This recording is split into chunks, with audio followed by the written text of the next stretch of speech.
Well, we got our first festive party this evening, so I've got a bit of tidying up and sorting out to do.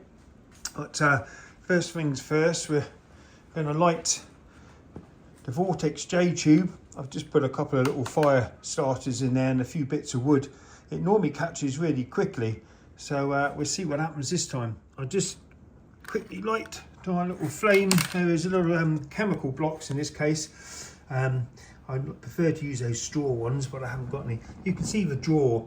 We've got completely changed conditions from what we've had over the past few videos I've made when it's been warm, pretty much. But today it's horrible. I mean, it's about 7 or 8 degrees. In fact, oh no, we're actually reading 10 degrees in here today. And yeah, I'll show you outside. It's looking pretty glum, to be honest with you. But yeah, we got Father Christmas. He's been on a diet, but yeah, you can see the conditions have certainly changed quite dramatically. So anyhow, this is how easy it is to light the Vortex J tube. We just put our fire starters in, put a flame to it, and off it goes. I'll come back in another few minutes when it's well and truly alight. So this is a sort of wood which I largely burn in the Vortex rocket stove. A lot of it comes out my workshop. It's just offcuts of various bits of wood. We've got hardwoods, we've got softwoods, nice pieces of walnut here. Yeah, so basically we just grab a few pieces of this, move across to the stove, which is now going pretty well, and we'll simply chuck in a few of the larger pieces. It doesn't really make, it's like a dustbin, this thing. There's no finesse required. The nature and design of the beast is just so easy to operate. Wonderful stove. It's given us years and years of fun, and it's really good.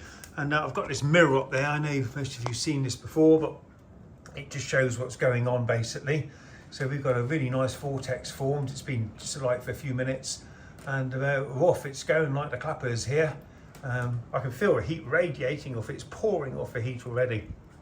So it's just great. It's just so easy to operate. I mean, I can't emphasize enough compared with some of the more delicate stoves I mess around with, and a bit more finicky and a bit more temperamental. This is just foolproof. It just works every time. Never really any issues. Perhaps in the middle of a summer when it's like 30 degrees centigrade and there's zero wind, it doesn't always light up quite so quickly, but in this instance it's just no problem whatsoever. It's awesome. So really enjoy it. I have a look down my glass. It's a little bit dirty. The heat hasn't come up enough to clear the glass, but it'll get better in an hour or so when it's really warm, and the whole room will be warmed up by then. So here we go. I've really loaded up the firebox.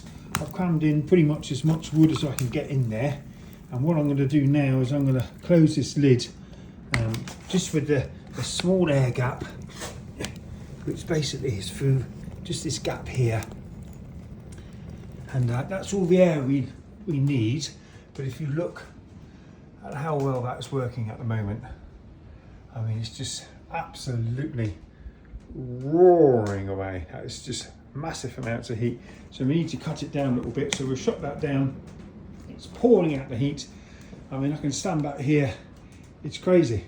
Even from standing back at this sort of distance, the heat is just mad. It really is. It pours out heat, just pours and pours and pours it out of that barrel. That's a space heater. You just can't really, you just can't fault it. It's what you need in a room like this. It's completely uninsulated. All we've got up here is just basic plastic polycarb. And the walls, believe it or not, are just fence panels which have got I've wallpapered over, and so it's quite a substantial room. But this fire in the middle of a 6-inch Vortex J tube just really pours out the heat. It really does. So the fire's been going now, I guess, for about 15 minutes in total, and the temperature hasn't gotten up. Not the actual air temperature in the room. We've only gone up a couple of degrees so far. But you really need to get everything warm, because it's not insulated. You need to actually heat the walls and the roof, and all material actually physically needs to be heated up, and then the ambient temperature starts to rise. And to be fair, in a room this size, it takes a couple of hours to get it really nice and warm, like over 20 degrees centigrade. We're getting upwards, you know, when it gets into about 75 degrees Fahrenheit, we'll reach that, but it will take about 2 hours. So now I've closed down the door just for that small gap. It's fascinating. It's really attractive. Just to look at the fire burning is really nice. You can see how the air coming in is just hitting these flames and it's drawing straight down. And then if you look at my secondary air gap here, it's just, you can't really see it. It's just literally red hot through there. But the vortex flame now has died right down to the bottom. Now we've closed the air off. So we're getting a really lovely display there. It's working fantastically well.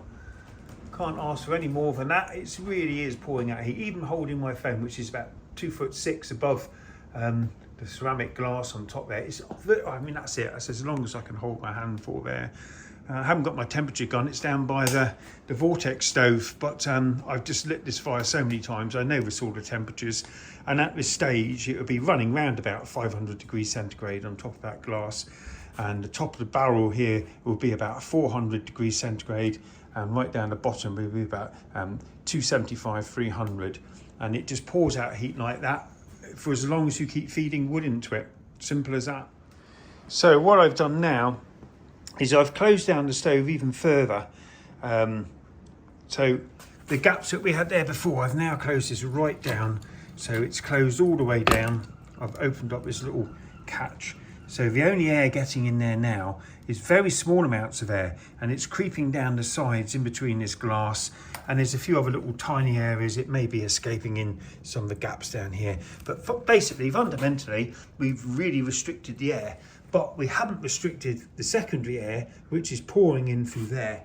But what it's done, the effect of that, is it's calmed the stove down. It's still running beautifully. You can see it's glowing red hot.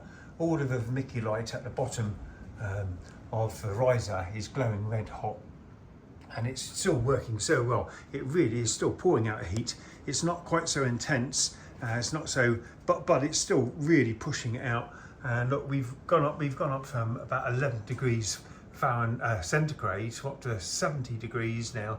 I guess it's been about an hour, about 1 hour.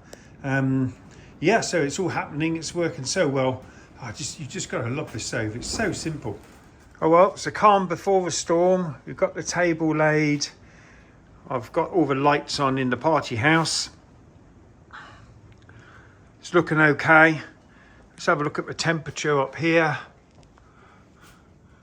How's about that then?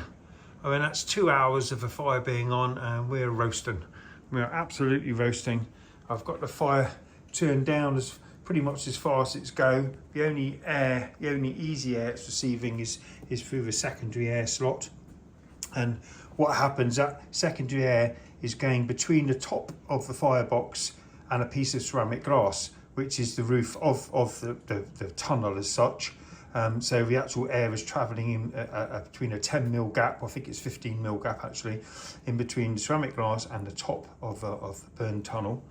And yeah, so I mean, look, we haven't got much of a flame coming through because it's about as turned down as I can get it, and but it's still kicking out heat like you wouldn't believe. Got a couple of cheeses there warming up.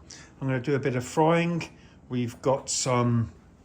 I've pre-prepared some Brussels sprouts. I've got some chorizo, and I'm going to fry it all up in my frying pan. So over the top of that, I've obviously let a lot more air into the fire, get it really hot, and yeah, let's hope we have a bit of fun. I mean, it's all set up. We've got 10 people in total. They're arriving in about 15, 20. Good. Brussels sprouts and camembert. Oh, can't beat it. So no. Yeah. Oh, yummy. Can't be better than this. Good. Really good, thank you. Sprouts fried in butter.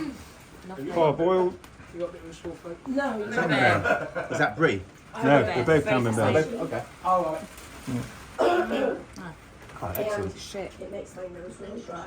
Tell you what, we'll go. I'll pop it Yeah, so we got tickets. Yeah, went. Yeah. What's the ticket like for that? I don't know. Oh well, that's it. Everyone's gone home. Just all the clearing up to do.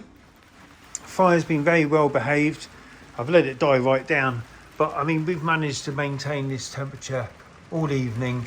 I mean, it's 80 degrees Fahrenheit up there. So it's probably not as warm down below, but it's really warm. It's been toasty warm all night. The fire's done us, justice. It's brilliant. Nice party.